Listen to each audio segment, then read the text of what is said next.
êtes en train de vivre une journée très très heureuse. Moi aussi, c'est pareil pour moi parce que... C'est vrai. Tout à l'heure, au son du générique, quand je dansais, on a eu l'impression que j'étais collé là. Il y avait un aimant. Au fait, c'est cette demoiselle-là qui bâtit par sa coiffure. Levez-vous, c'est... Ah, c'est... Et elle m'a confié qu'elle est à l'aise avec ça. Vous êtes à l'aise comme ça, vous êtes à l'aise. Retournez-vous rapidement avec. Faites comme ça. Elle ne peut pas, ça dit tout ça à la mer, si tu es là. La vie a tellement de problèmes, vous mettez ça. C'est une artiste? Vous êtes une artiste? Ah, vous êtes coiffeuse? Ah d'accord, ça se voit. Mannequin. Mais ça va, vous ne souffrez pas? Elle n'a pas de micro-philo, est-ce que vous pouvez prolonger sa voix? Oh, c'est un peu... Non, laissez les micros. Oui, allez-y. Parlez là, le micro est là. Oui? Oui, parlez. Oui. Vous ne souffrez pas? Non. Dites quelque chose. J'ai tellement envie de rester là, je sais pas. Dites... Oh, ça suffit. Ça va aller, Philo, revenez. On ne peut pas s'asseoir et parler d'Ernesto Djedje parce que c'était un homme debout, c'était un artiste au complet. Il était guitariste, il était arrangeur, il était chanteur, il était danseur, il était poète. Il était aussi guettiste parce que quand les femmes guettistes, vous ne le savez pas, quand les femmes partaient à ces soirées, les femmes le guettaient comme ça. Donc il était guettiste beaucoup. Et vous dites, Ernesto... Et de un. Oui, Ernesto Djedje.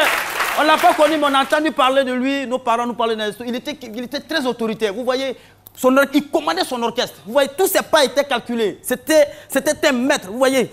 Il était rigoureux. Quand il fait rigoureux, quand il dit ziboté, mais tu ne fais pas le zi, il va te botter. C'est ça qui est ziboté là. Oui, c'était lui. Il était grand. On l'appelait le Nuantré national. Nuantré en BT, ça veut dire l'épervier. Et chaque fois, il prenait son envol. Vous voyez, il planait sur le monde, sur la musique ivoirienne. Il venait de Taïragoué. Il avait la taille. Vous voyez un peu, Taïragoué. Donc sa taille était très rare. Il venait de Taïragoué, à quelques kilomètres de Daloa. Donc c'est quelqu'un qui était beaucoup respecté. Mais c'est que je vous dis. Ouais. Voilà, merci. Djedje, quand je vous dis, vous attendez les criquetiques biches, tout ça était calculé. Les nombreuses fois qui partaient à ces spectacles, qui dansaient, qui venaient, parce qu'il y en a beaucoup venaient à cause de lui pour le draguer. Quand vous venez vous draguer, Djedje, il dit attends après ma prestation.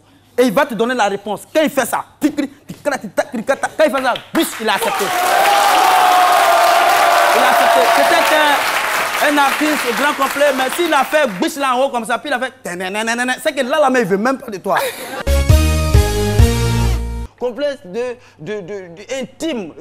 C'est ça, c'est les défauts qu'on a, mais qu'on ne peut pas dans le foyer intime, vous êtes dedans là-bas, ça vous ronge, Même moi-même là, j'ai beaucoup de complexes, de choses intimes. Hein. Lesquels par exemple? Non, je ne vais pas étaler ça ici publiquement quand même. Ah, vous aussi, les gens vont se moquer de moi. Je ne vais pas étaler ici. C'est mieux que quelqu'un d'autre vienne en parler. Nous qui avons le micro, nous on n'en parle pas. Nous on écoute les autres. C'est ce qui est important dans ce métier-là. Donc, des gens qui ont des complexes, c'est moi. Mais ce que j'ai là, c'est parce que tu marques de l'attention. Parce qu'on dit. Est-ce que ce que vous avez est très grave? Ce que j'ai là, oui. C'est intime. Quand c'est déjà intime, c'est déjà grave. Là, on n'a pas besoin de poser. Quand c'est déjà intime, là, c'est déjà grave. Voilà un peu. Donc, comme nous savons que le complexe est devenu comme étant un défaut auquel on accorde beaucoup d'importance, et ce défaut-là même risque de s'aggraver par le regard des uns et les autres sur nous. La tête du voilà. Moi, j'ai ce complexe. C'est parce que tu accordes l'importance que ça s'aggrave. Moi, mes défauts complexes là, intimes là, moi, je même pas, je vois même pas même. Ça est là. Je lave pas. À partir d'aujourd'hui, on le sait. Je ne m'occupe pas de ça. C'est quand tu t'occupes de ça même que lui-même il pense que tu lui accordes de l'importance. Je lave pas. Il est sale, il est là. Un jour, lui, il va partir. Il est là. Hein. Non, Philo, mais dites-nous en même temps. Quel est le complexe? C'est quoi votre complexe? Quand il parle d'intime, il fait un geste. Je sais pas si c'est ambigu. il indique la direction. Mais je lave pas, je laisse comme ça. Je laisse comme ça. C'est dangereux quand même. Le mien est un cas isolé. Généralement, les complexes intimes, généralement, c'est les filles qu'on voit ça. Oui, c'est généralement. Oui, c'est généralement. Comment? C'est chez vous, on va un garçon a un problème avec ça. La confession de Dr Philo, en direct. Quel que soit le complexe intime que l'homme a, s'il a l'argent là, la femme ne voit pas. La femme voit, quand il a l'argent là, elle ne voit pas. Elle prend des fous là, mais tout ça, elle dit chérie, ça te va bien. Parce que tu as l'argent, elle te plaît. Mais je dis, voilà. Ça, c'est un coup bas. Et beaucoup de jeunes filles, il n'y en a même pas, ignorance, même pas.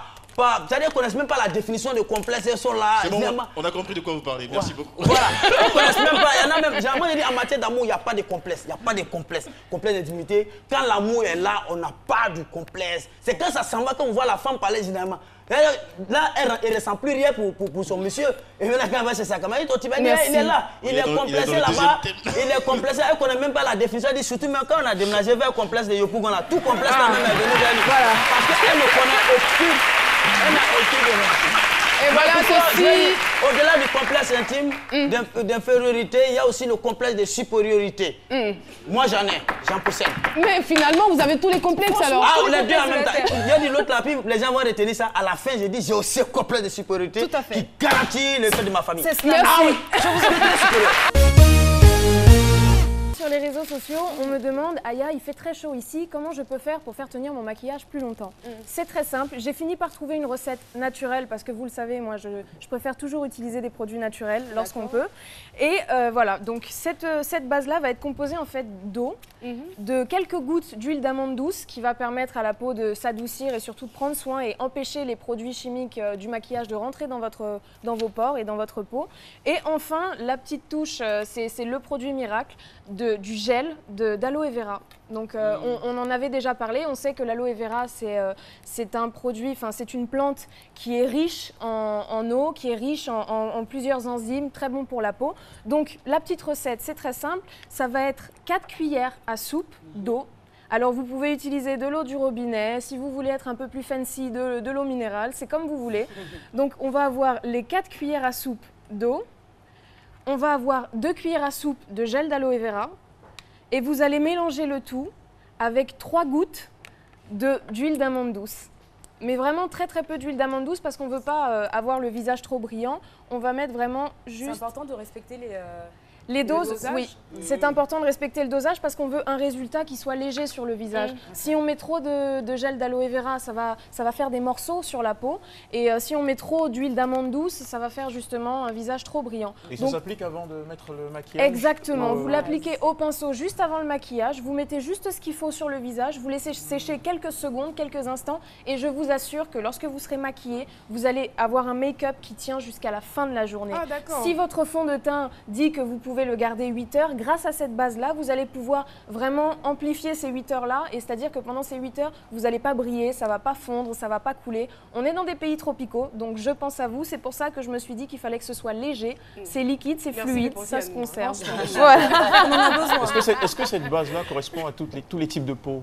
Tous les types de peau. Il n'y a pas de risque de réaction allergène? Aucun risque de réaction allergène, vu que l'aloe vera... Ça a été testé sur toutes les peaux, on est sûr? Alors, là Jean-Michel, vous cherchez la petite bête. De plus en plus informé sur la beauté. Oui, hein. c'est étonnant. J'ai l'impression qu'il y a quelque chose qui se prépare quand même. Je vous en prie, Oui, normalement, vous ne devriez pas avoir de réaction allergique, vu que c'est juste de l'eau, du gel d'aloe vera qui est hypoallergénique, et quelques gouttes d'huile d'amande douce. Si vous voulez le remplacer par de l'huile d'argan, vous pouvez le remplacer par de l'huile d'argan, mais vraiment très très peu de gouttes, et vous verrez, le résultat sera magnifique. Mon ami, dans la vie, faut pas te presser. Petit à petit, pour toi, un jour, ça va payer. Faut pas de jaouli, faut pas te mollo, faut faire un mollo, car un jour, pour toi, là, va payer. Jeunesse ivoirienne, venez aussi, on va chanter en zouglou. Zouglou, zouglou, cité, il dit zouglou, zouglou, cité. Zouglou, cité, il dit zouglou, cité. Aïe!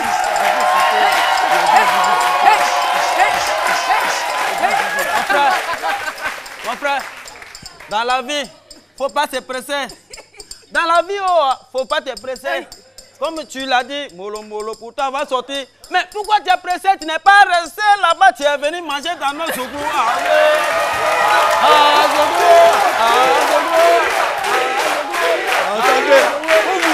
Attends, je vais te répondre. Mon ami, avant d'être de l'autre côté, je suis un enfant derrière rail. À Bobo village, j'ai fini zouglou, j'ai fini avec mon woyo. J'ai pas mangé pour toi. Si tu m'as dérangé, sache que dans ton attiqué là, je vais verser dedans. Zouglou. Est-ce que vous avez le droit d'arbitrer un match, par exemple, vous êtes ivoirien? De la Côte d'Ivoire? De la Côte d'Ivoire? Non. Vous n'avez pas le droit? Non, pas le droit. Et même à la FIFA, S'il fait ça, 10 pénaltys. à la FIFA, par confédération, vous n'arbitrez rarement les matchs de votre confédération, sauf les Européens, qui sont toujours les privilégiés. Je veux dire, il y a par exemple Ghana, Pérou, on ne prendra pas un arbitre de la CAF, on ne prendra pas un arbitre africain, on prendra un arbitre peut-être d'Europe ou bien d'Asie.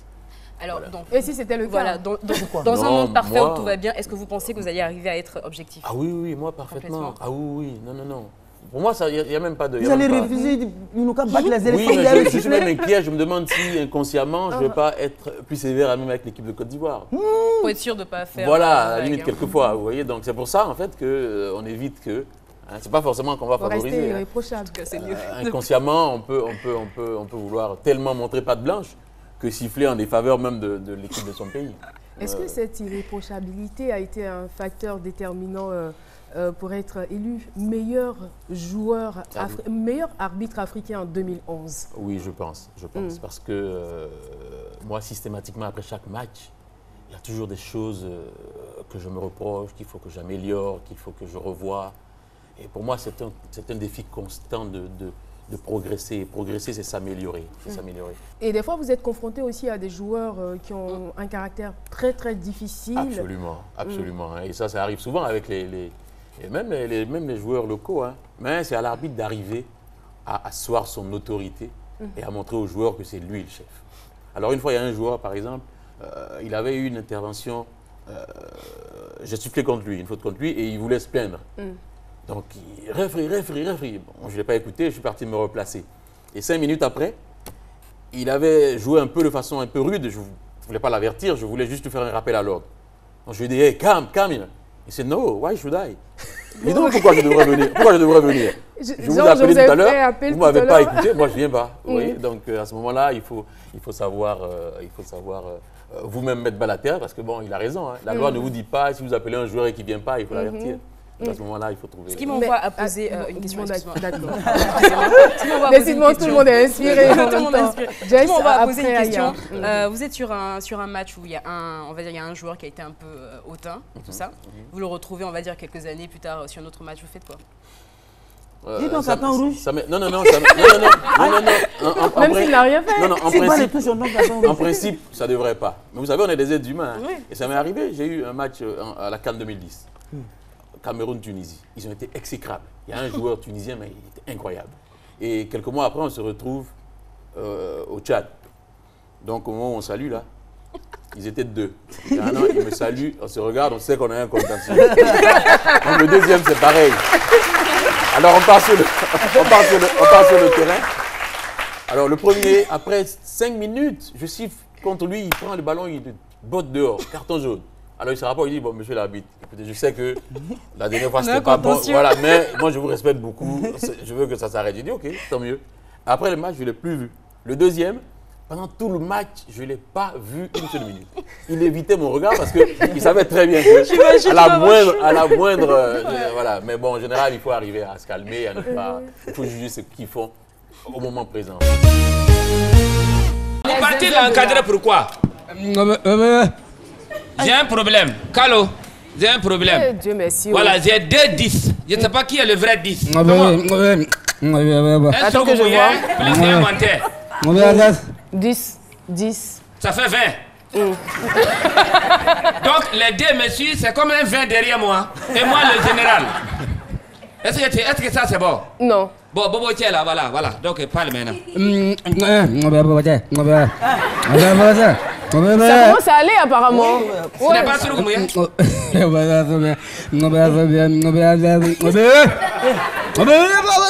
Ah, mais je suis en train de parler. Au fait, le chef des mutins qui est là. Ah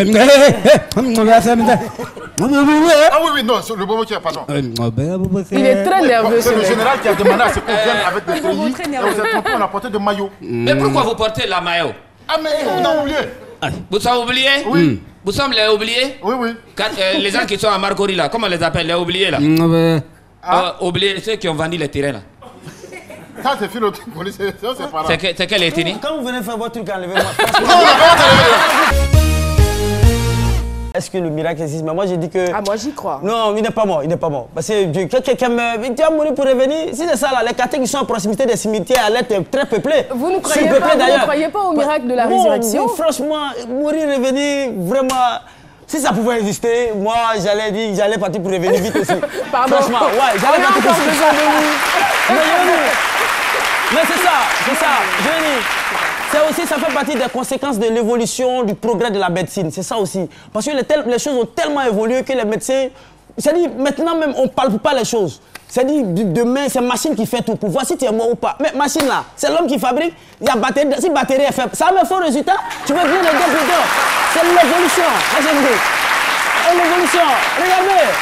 Je prends toujours l'exemple sur la base de nos parents au village, les mamans, quand un enfant vient au monde, la manière de secouer l'enfant comme ça. Et c'est lui, il peut dire, il va pas pleurer, il va pas vite.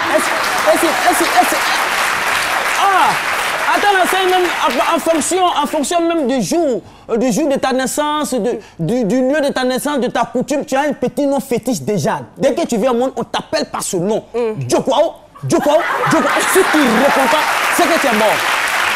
Et en même temps, je lis la déception sur le visage de Jessica. Mais c'est ça. Tu as ce petit nom, te remis 3 fois, tu ne réponds pas, tu es mort. Là, il n'y a pas médecine dedans. Rien ne peut se faire. Mais en même temps, c'est parfois aussi la faute à nos mamans. Un enfant, souvent, qu'on déclare, parce que déjà, il faut respecter la médecine. Oui, souvent, les mamans, quand elles sont enceintes, non, nous, mamans, souvent. Ah, d'accord. Voilà, souvent, des mamans, des femmes, quand elles sont enceintes, elles sont très rancunières. Ton mari te parle à la maison, tu n'écoutes pas. L'enfant va venir, il va écouter qui? On va l'appeler, il va pas longtemps. Il va pas écouter quelqu'un. On va même parfois dire aux femmes, quand vous êtes enceinte, marchez un peu, parce que la femme donne vie. L'enfant, il s'inspire de ce que toi tu fais sur la terre. Donc quand tu demande aux femmes de marcher, de faire du sport et autres, l'enfant, il est heureux dans le ventre, Mais il y en a même, l'alimentation n'est pas dit, non, vous mangez ni coucher, l'enfant va rester couché. On vous dit, non, c'est vrai, il faut prévenir tout cela. Il y en a même, vous les jeunes filles là, arrête d'applaudir. C'est votre travail de boire bière. On vous dit que ça lave un enfant. Une femme enceinte, 9 mois de grossesse, tu es en train de boire bière. Mais cordon ombilical sera saoulé. L'enfant, attendez, l'enfant il va sortir, mais quelque chose, même s'il est président de la République, il va demander à habiter à Yopougon. Parce qu'il veut tirer plus la pression de la bière. Moi, je pense que supporter, c'est supporter. J'imagine un match de foot, généralement un match de foot sans supporter. Et dans toutes les disciplines, même, il y a des supporters. C'est pourquoi les supporters, on parle de 12e homme en matière de football. Donc, il y a supporters partout. Au jeu d'Awalé, Ludo, au quartier, il y a toujours des gens qui sont arrêtés au jeu du... Mais c'est des supporters qui insultent beaucoup. Il faut jouer là-bas, Le supporter, c'est très important d'avoir des supporters sur le terrain. C'est très important. Le 12e joueur du match, voilà. C'est très important. Même quand vous allez voler, même à supporter, quand quelqu'un même vole ça quand même, puis il court là, ceux qui courent, voler, attraper, mon faux frère, c'est des supporters du volet qui sont là. C'est des supporters. On a toutes les disciplines. Voilà. C'est toute la discipline, c'est des supporters. Donc il faut accepter. J'ai aimé la chronique de Mélanie qui parlait des supporters pour dire qu'il faut supporter à tout moment, il ne faut pas se décourager par rapport aux résultats des éléphants. Il y a des gens jusqu'à présent qui disent contre Congo là même, c'est pas trop sûr. Il y a des gens qui sont pessimistes. Il faut être supporter à vie. Ils disent, on leur demande pourquoi vous dites que Côte d'Ivoire ne peut pas gagner contre le Congo. On dit non, le Congo c'est une double vengeance. C'est-à-dire non seulement nos coupés de Calais sont venus faire tomber l'un d'Ombolo, l'un Makosa, donc ils vont se venger sur nous dans le football. Donc les gens sont pessimistes. Moi je dis, c'est pas ça des vrais supporters. Les supporters c'est ceux, voilà, c'est ceux qui sont avec l'équipe au bon moment dans les piments. Puis les supporters, moi je pense qu'aujourd'hui, être supporter, c'est être loyal. C'est être loyal à vie. Voilà, cette loyauté éternelle là, c'est ce qu'on demande. On ne veut pas arrêter là où porter 3 maillots. Quand vous allez un peu, ils allaient puis après, il peut un peu supporter. Ça, c'est pas un supporter. Et aujourd'hui, moi, je pense que, voilà, des supporters, je voudrais tirer mon chapeau au CNSE, voilà, le comité national de soutien aux éléphants. Voilà, le domaine qui est encore plus. C'est pas des vauriens seulement qui vont supporter, c'est professionnalisé. Oui, mais c'est ce que les gens pensent, c'est des gens, c'est des pères de famille, des mères de famille, sont professionnalisés, c'est professionnel. Et être supporter, c'est être endurant. Voilà, c'est pourquoi je n'aime pas trop les supporters qui ont gros ventre là sur terrain là, j'aime pas trop ça,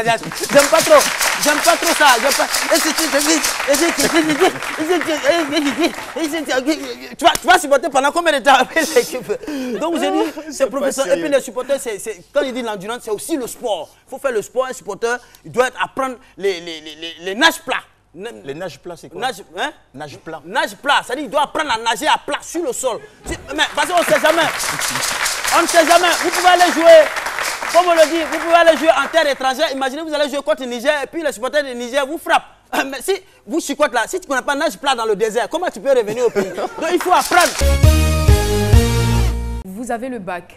Vous êtes au contact de ces personnes. Vous ne cherchez pas du travail, vous ne cherchez pas à faire quelque chose ou peut-être une aide pour vous permettre d'aller dans une grande école ou à l'université, mais vous demeurez dans ce métier. Pourquoi? Bon, Ce métier, vraiment, il est passionnant et puis il rapporte beaucoup. La générosité. C'est vrai, j'ai essayé de faire ce que vous dites là. J'ai essayé de contacter d'autres pour qu'on m'aide à rentrer à l'université. Et puis bon, parce que nous, à notre époque, quand tu gagnes le bac, il faut qu'on t'oriente encore. Bon, moi, j'ai pas eu la chance de ça. Et puis, j'étais allé chez un homme qui devait m'aider à faire ça. Lui m'a laissé, il est allé en voyage. Donc, quand tu es auprès de ces jeunes-là, l'argent qu'ils te donnent là, tu n'as pas besoin d'aller travailler. C'est plus que du travail. Après un moment même, là, j'ai tenté d'aller à la zone industrielle de Yopougon, mais ce que tu gagnes là, c'est trop mini. Là-bas, chaque jour, tu peux gagner au moins 100 000, 150 000. Wow. C'est vraiment... Il faut être dedans pour voir. Vous gagnez 100 000, 150 000 par nuit? Non. Chaque fois, on a 3 nuits. On a vendredi, samedi et dimanche. Dans les 3 nuits, tu peux gagner 150 000. Par week-end. Par week-end. Et vous pouvez nous expliquer exactement ce que vous faites pour mériter ce salaire? Enfin, bon, je ne parlerai même pas, cette rémunération. Non, nous sommes des parqueurs. Et puis, on est au contact des grandes personnalités. Et puis, nous, les boîtes que nous sommes devant, là, c'est des grandes boîtes. Ce n'est pas des boîtes des pauvres. Généralement, on vous tâche de donner peut-être ces personnalités qui viennent là, comme sont peut-être âgées de plus de 60 ans. Vous leur offrez des filles de 14 ans, 15 ans parfois, pour avoir quelque chose en retour. 14-15 ans, elles vont pas en boîte. C'est mineur, 14-15 ans oui, déjà. Non, mais ça, oui, ils enlèvent ça. Non, les filles même viennent. Non, les filles même, elles participent au mouvement parce qu'elles-mêmes viennent en boîte là-bas. Elles-mêmes viennent, on ne va pas les chercher chez elles, elles-mêmes viennent. Les rassurés ne sont pas des mineurs. Non, il y a toutes les pointures. Hein. Vous avez le contact des filles là. Voilà, on a le contact des voilà, grandes filles. Il y a une fraîchine pour vous. Voilà. Non, ça, c'est des choses qu'on faisait quand on était encore plus jeunes. On leur rendait beaucoup de services, les filles, la drogue, beaucoup de choses quand on était encore plus jeunes. Mais maintenant, on a pris de l'âge. Donc, il y a des choses qu'on ne fait plus. Mais sinon, les filles même viennent en boîte. C'est-à-dire que les vendredis, la fille, elle est bien sapée. Elles viennent par petits groupes, elles sont dans la boîte. Donc, quand le boss vient, il dit, mais mon petit, comment c'est comment? On n'a pas un poisson vrai pour moi. Là-bas, on appelle ça les poissons frais. Voilà, donc... En fait, ce que vous dites, en fait, c'est-à-dire qu'on a quand même une idée assez arrêtée des personnes qui travaillent dans la nuit, justement, parce qu'on associe tout ça à tout ce qui est négatif. Et ce que vous dites là, justement, ça va conforter les gens dans cette idée-là, alors qu'il y a des personnes qui travaillent dans la nuit, mais de façon honnête, qu'ils font parce qu'ils aiment vraiment. Oui, non, on fait ça... Non, c'est un mouvement de la nuit. En fait, c'est un mouvement qui existe dans la nuit. Quand les gens vont en boîte, normalement, ceux qui vont en boîte, les riches, là, ils peuvent boire chez eux à la maison. Mais s'ils vont en boîte, c'est par rapport à tous ces mouvements aussi. Moi, je pense qu'il y a tout ça aussi. Ça fait partie de la nuit. Ça embellit la nuit. C'est le côté bon de la nuit même. En tout cas, moi, ce que j'ai entendu, ce qui se raconte un peu partout, c'est que vous ne faites pas que parquer les voitures, vous venez à peine de le dire, mais vous donnez des informations. C'est-à-dire que vous êtes ceux qui font des rapports, en fait. Vous rapportez. En gros, si un monsieur il a l'habitude de venir avec une jeune fille, qui est sa copine, si demain vous voyez la même jeune fille avec un garçon, vous l'appelez, vous lui dites « Allô monsieur, on vient de voir ta copine avec une jeune fille ». Non, ça c'est les... Voilà. C'est déjà arrivé ou pas? Non, c'est des choses qui sont déjà arrivées, mais c'est les plus jeunes parmi nous qui ne connaissent pas le travail. Sinon, nous, on ne fait pas ça. Parce que le boss, c'est comme mon papa, c'est comme mon ami. Je ne peux pas faire ça. En faisant ça, je garde nos relations. Au contraire, je le protège de tout ça. Il y a des dames même qui viennent, elles viennent, garder sa voiture, elle est assise dans la voiture, elle ne descend pas. Elle attend, on lui a dit que son mari vient là. Donc elle est assise dans la voiture, elle attend son mari. Donc nous, quand on voit la voiture de son mari venir de loin, il y a plein que nous, on a participé à leur mariage, donc on connaît madame, on connaît monsieur. Forcément. Voilà, donc quand on voit la voiture de monsieur venir, on court vers lui. On dit non, casse de l'autre côté, pas madame est garée là. Forcément, c'est lui qui donne les 150 000. Vous avez un tableau de chasse, donc vous allez sur Facebook, vous papillonnez, c'est comme ça que ça se passait. N'est-ce pas? Oui, c'est ça. Et il y a malheureusement des filles qui tombaient dans votre piège. Oui, Vous étiez un tombeur de ces filles. Bon, malheureusement. Bon, heureusement pour moi, malheureusement pour elle, si on peut le dire.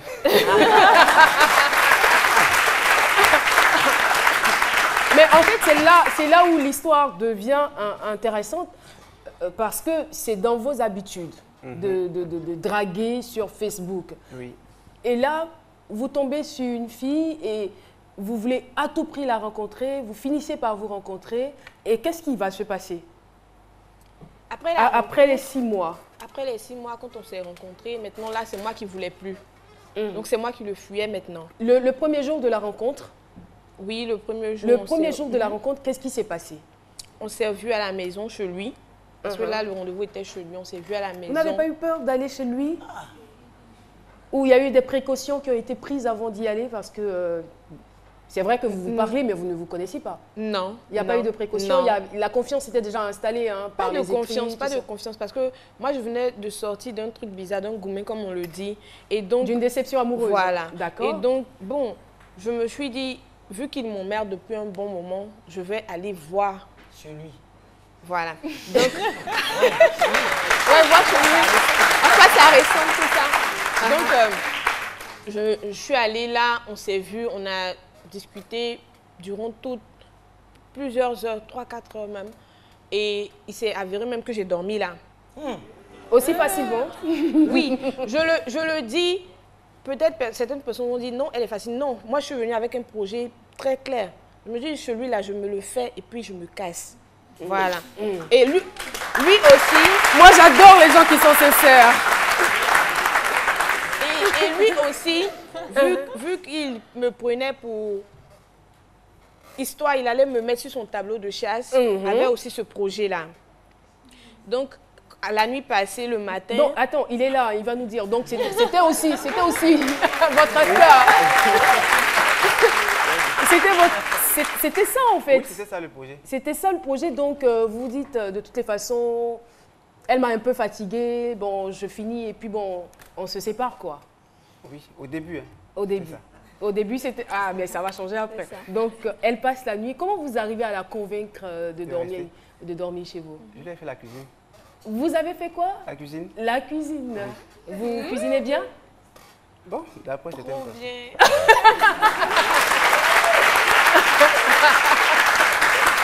Elle dit trop bien. Et qu'est-ce que vous avez préparé ce jour-là? J'ai fait, bon, rien de spécial, hein, du poulet, avec une petite sauce d'accompagnement qu'elle a beaucoup aimé. Et elle a tenté malgré tout hein, de vous décourager. Hein. Oui, mais disant qu'elle ne savait pas faire la cuisine. Ça ne savait rien faire, même chauffer l'eau même. Elle ne savait pas le faire. Mais est-ce que c'est vrai? Non. Ah, c'était juste pour le décourager. Ouais. Et moi, je dis à chaque fois, non, c'est pas grave, si tu ne sais pas faire la cuisine, c'est pas grave, moi, je vais le faire à ta place. Et après avoir mangé, je pense que l'heure est très avancée. Donc elle est très avancée. Elle me dit, non, tu ne vas pas quitter ici pour aller chez toi, il fait tard. Donc reste à la maison, je te promets, je ne te touche pas. Tu es sûr? Oui, je suis sûr. Je te fais rien, tu peux dormir. Je te promets. Je dors au salon, toi tu prends la chambre, il n'y a pas de problème. Non, je sors pas la tête. Donc c'est comme ça, elle est restée. Vous l'avez cru? Non. Ah bon? La seule raison pourquoi c'est du zouglou que je fais, c'est parce que le zouglou, ça procure un message. Vous comprenez? Donc moi, j'avais besoin de faire cette musique pour dire mon histoire, pour raconter que la musique ivoirienne ne s'arrête pas en Côte d'Ivoire. La musique ivoirienne doit se développer partout dans le monde. Le zouglou doit être écouté jusqu'au Pérou. Voilà. Donc je veux montrer qu'à travers le zouglou, il y a beaucoup de messages. Et ces messages doivent être entendus par tout le monde. Voilà, on ne doit pas s'arrêter ici à Abidjan. D'accord, on y reviendra certainement. C'est très intéressant. Et parlons de votre histoire. Vous effectuez des études en poissonnerie. Vos parents vous emmènent en France pour étudier la poissonnerie. Et 2 mois avant les examens, vous abandonnez la poudre d'escampette, vous disparaissez. Pourquoi? Oh, vous savez, petit à petit, quand on grandit, des fois on fait des erreurs. Moi, j'ai laissé les études parce que j'ai commencé à rentrer dans des fréquentations, des vagabondages. Oui, j'ai commencé à rentrer dans la petite délinquance, dans les vols. Oui, j'ai commencé à faire des gardes à vue. Donc, il y a un moment où j'ai eu une étiquette qui n'était plus bonne. Donc, quand j'ai cherché du travail, là, j'ai job là-bas pour chercher du travail, on ne me donne pas de travail. Quand on regarde mon dossier, on dit non, lui là, il est trop voyou, même c'est un vrai nous aussi, tu vois. Donc, il y a un moment où je suis obligé de développer, puisque comme il ne trouve pas de travail, il doit quand même faire quelque chose de ma vie, tu vois, il doit réaliser. Donc, comme il doit réaliser, là, il a fait quoi? Dieu m'a donné quoi? Il m'a donné la chance de faire poissonnerie et puis il m'a donné la chance d'avoir une voix. Donc, c'est cette voie qui est prise mais et déjà, puis il développe. moi, je veux savoir pourquoi abandonner la poissonnerie? Vous avez identifié que ce n'était pas votre truc? C'est pas que ce n'était pas mon truc. Mais quand j'ai commencé à rentrer dans mes histoires de vagabondage, j'ai plus eu la tête dessus, en fait. J'ai plus mis ma tête là-dessus. J'ai vraiment cherché à développer dans la musique et puis je me suis arrêté sur ma musique. Donc, poissonnerie, là, c'est loin. Poisson est loin même. Et là, vous choisissez donc de faire le zouglou, de pratiquer la musique zouglou. Et comment est-ce que vous travaillez pour avoir le niveau que vous avez aujourd'hui? Je travaille beaucoup, j'écoute les instrus toute la journée, je consacre ma vie à la musique. Donc c'est beaucoup d'écriture, c'est beaucoup de consécration. Consécration. Consécration, voilà. Hein? On n'a pas même dictionnaire là. C'est clair. J'ai bien remarqué. Ce qui est sûr, je me consacre beaucoup à ma musique et c'est ça qui fait qu'aujourd'hui, je peux me permettre de chanter zouglou comme les petits Ivoiriens là. Voilà. Je ne sais pas si c'est un préjugé, mais généralement les Bretons ont la réputation d'être des fêtards. Bon, est-ce que c'est pas un peu dans le sang? Pas, ce qui est sûr, moi je sais que les Bretons là, c'est les bêtés blancs. C'est les bêtés blancs? Voilà.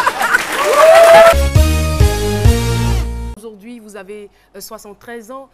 J'ai envie de dire, star, pourquoi faire? Qu'est-ce que vous avez envie de vivre? Star, à cause de mes enfants. De vos enfants? Oui, parce que depuis que je suis là, je suis d'Abidjan, ils ne sont pas contents. Ils veulent que j'aille m'asseoir. Ils ne sont pas contents? Ils veulent que j'aille m'asseoir à Daloa. Là-bas, à Daloa, on va faire musique. Je dis quoi? À Daloa. À Abidjan, il y a les structures. Et puis moi, j'allais m'asseoir à Daloa? Non. Je suis venu faire de la musique. Votre épouse, elle est où? Elle est à Daloa. Elle est à Daloa. Je leur ai dit que moi, je suis venu à Abidjan. Que vous m'aimez ou pas, je m'en fous de ça. J'ai fait ma musique.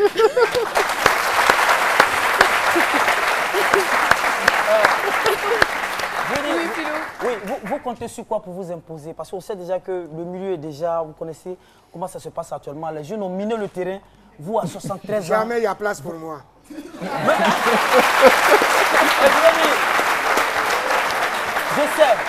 sais qu'il y a de la place pour vous, je sais. La musique, le showbiz en Côte d'Ivoire, c'est comme un banc, il y a toujours place. Oui. Je veux dire, vous comptez sur quelles sont vos forces? Parce que moi, je pense qu'au lieu de peut-être venir, et si ce n'est pas une perte de temps, pourquoi ne pas encourager un de vos enfants, le soutenir pour que, voilà, s'ils voulaient, ils sont là. S'ils veulent, je ne peux pas dire s'ils voulaient, s'ils veulent, qu'ils me rencontrent, qu'à tu table, on s'assoit. Mais moi, je n'ai pas encore terminé.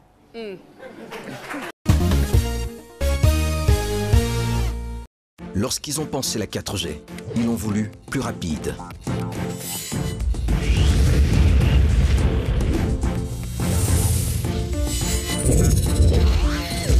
Plus fluide.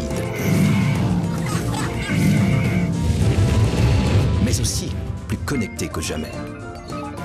En fait, la 4G de Move, ils l'ont pensé pour chacun de nous. Vivons mieux, vivons connectés, vivons la 4G. Move, no limit.